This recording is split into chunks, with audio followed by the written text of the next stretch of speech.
How to enable disable AI photo editing. Go to your phone settings. In phone settings, first of all, make sure you have signed into your Galaxy account. Now here you will find Galaxy AI, just tap on that. And in Galaxy AI Advanced Intelligence section, you have to scroll down a little bit. And here you will find this Photo Assist, just tap on that.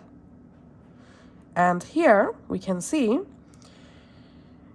under Photo Assist, Generative Edit, Sketch to Image, Portrait Studio, more Galaxy AI features are available.